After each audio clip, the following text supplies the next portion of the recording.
Bismillahirrahmanirrahim. Assalamualaikum warahmatullahi wabarakatuh. Selamat pagi Malaysia. Selamat menyambut ulang tahun kemerdekaan negara yang ke-65. Hari ini 1 September. Semalam kita menyaksikan acara yang cukup gilang gemilang di Dataran Merdeka yang mana telah pun dihadiri lebih daripada 100,000 rakyat membanjiri Dataran Merdeka. Sejarah saya kira telah pun tercipta semalam show. Ya, betul. Walaupun sasarannya pada awalnya diletakkan sebanyak 50,000 sahaja yang akan membanjiri Dataran Merdeka, tapi nampaknya kita dah melepasi sasaran tersebut. Dan kita amat bangga sebenarnya kerana semangat patriotisme itu sememangnya dipamerkan sewaktu semua keluarga Malaysia berkumpul di Dataran Merdeka untuk sama-sama menyaksikan sambutan yang telah sekian lama tidak menjelma. Kita dapat saksikan sewaktu perarakan ini berlangsung, turut hadir iaitu Yang di-Pertuan Agong, juga Raja Permaisuri Agong yang turut berada di Dataran Merdeka menyaksikan segala jenis persembahan, perbarisan, perarakan dan juga persembahan daripada Tentera Udara Diraja Malaysia dipamerkan di awan biru. Saya kira cukup menarik. Kalau kita telusuri perkembangan di media sosial, rakyat kita ni kan semangatnya datang seawal jam 4 pagi, pukul 4 pagi, dan satu kemeriahan yang dapat kita saksikan juga, rakyat kita berjemaah di Masjid Jamek dan juga berlaku kesesakan yang agak teruk sebenarnya di stesen-stesen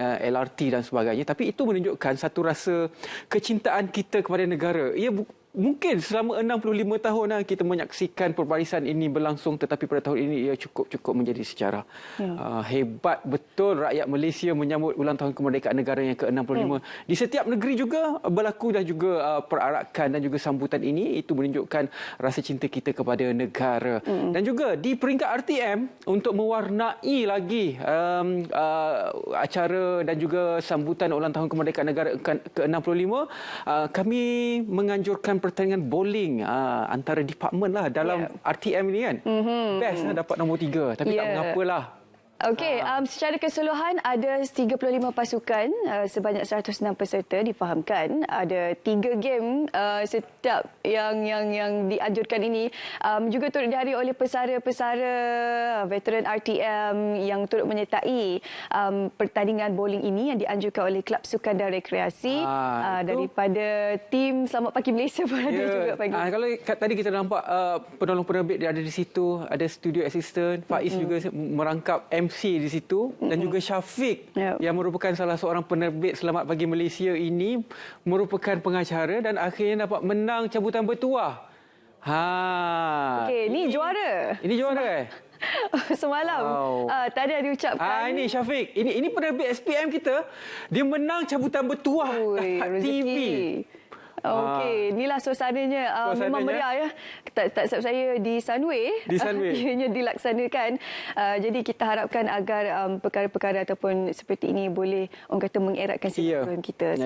Dan di sebelah petangnya juga kita dapat menyaksikan untuk kali pertama seluruh stesen radio RTM menyiarkan satu rancangan khas yang telah pun dihadiri oleh Yang Amat Berhormat Perdana Menteri kita di Nasional FM, disiarkan di seluruh stesen radio rangkaian RTM pada petang semalam. Jadi temanya dan juga antara intipatinya adalah berkaitan dengan keluarga Malaysia perlu bersatu padu mempertahankan keharmonian. Ini adalah gambaran yang dapat kita gambarkan dalam konti Nasional FM yang mana Perdana Menteri Datuk Seri Ismail Sabri Yaakob hadir wawancara Radio Nasional FM sempena dengan program inspirasi setahun keluarga Malaysia teguh bersama di Wisma Radio Angkasa Puri pada semalam.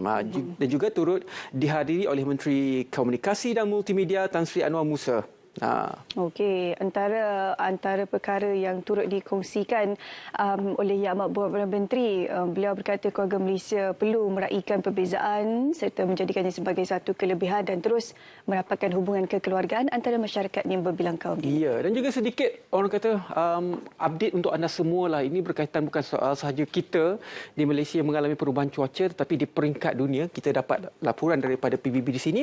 Agensi cuaca PBB meramalkan La Nina berlautan hingga akhir tahun yang mana Agensi Cuaca Pertubuhan Bangsa-Bangsa Bersatu meramalkan fenomena La Nina dijangka berlarutan hingga akhir tahun ini. Jadi fenomena cuaca sama selama 3 tahun berturut-turut ataupun triple dip itu yang pertama kali berlaku pada abad ini masih menjadi misteri. Kalau di Malaysia, menurut ramalan Met Malaysia, pada minggu ini akan dijangka berlaku ribut petir pada sebelah petang dan juga sebelah pagi.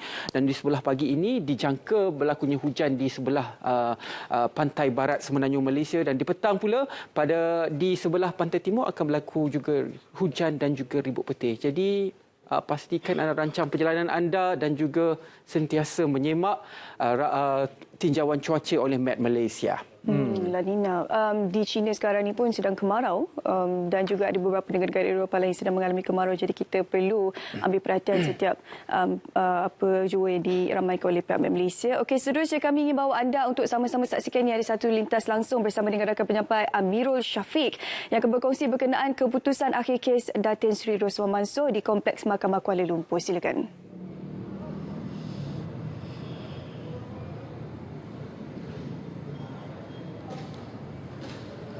Terima kasih Ridwan dan Shu di studio. Baik, ketika ini saya berada di pekarangan Kompleks Mahkamah Kuala Lumpur bagi mengikuti perkembangan keputusan kes rasuah berkaitan projek solar hybrid.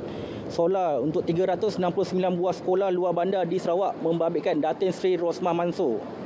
Hari ini juga merupakan penentu sama ada Datin Sri Rosmah akan dibebaskan atau disabitkan atas 3 pertuduhan rasuah yang dihadapinya. Bagi pertuduhan pertama, Datin Sri Rosmah didakwa meminta RM187.5 juta daripada pengarah urusan Jepak Holding Sindian Berhad, Saidi Abang Samsudin. Manakala 2 lagi pertuduhan adalah menerima rasuah berjumlah RM6.5 juta daripada syarikat yang sama. Dijangkakan Hakim Mahkamah Tinggi Muhammad Zaini Mazlan akan mengumumkan keputusannya pada 9 pagi ini. Pada 18 Februari 2021, Datin Sri Rosmah diperintahkan membela diri atas 3 pertuduhan selepas pihak pendakwaan berjaya membuktikan kes prima facie terhadapnya. Dalam pada itu, semalam, Datin Sri Rosmah memfailkan permohonan untuk Hakim Mahkamah Tinggi Muhammad Zaini menarik diri daripada mendengar atau membuat keputusan berhubung kes tersebut.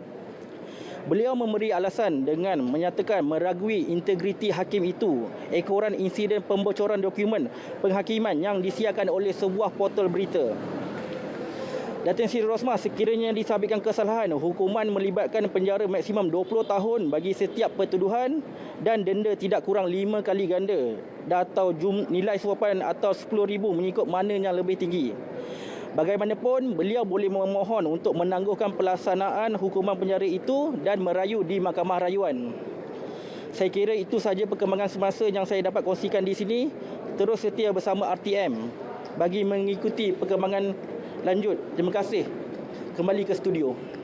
Terima kasih banyak-banyak Amirul. Itu dia antara beberapa perkembangan yang dapat kami kongsikan kepada anda. Dan juga hari ini juga pada pukul 12.30 nanti akan ada satu PC khas iaitu sidang media pengerusi pasukan khas jihad tangani inflasi. Ini bertempat di Bilik Mesyuarat Bunga KPDNHP dan juga dijangkakan akan berlangsung pada jam 12.30 tengah hari nanti. Okey, baik. Antara perkongsian menarik kita nak kongsi kepada anda. KPDNHP juga topiknya harga silin kekal petanda bekalan kembali stabil. Dan banyak lagi sebenarnya Syu. Dan juga kita ada juga fashion patriotic si cilik. Semalam kalau kita lihat si cilik di sekolah di dataran merdeka juga ramai yang pakai baju-baju cantik Jadi kita bawakanlah ke studio untuk kita mendekati dengan lebih dekat sebenarnya bagaimana fashion bentuk-bentuk patriotisme ini dibawa oleh terutamanya kanak-kanak cilik di Malaysia. Okey.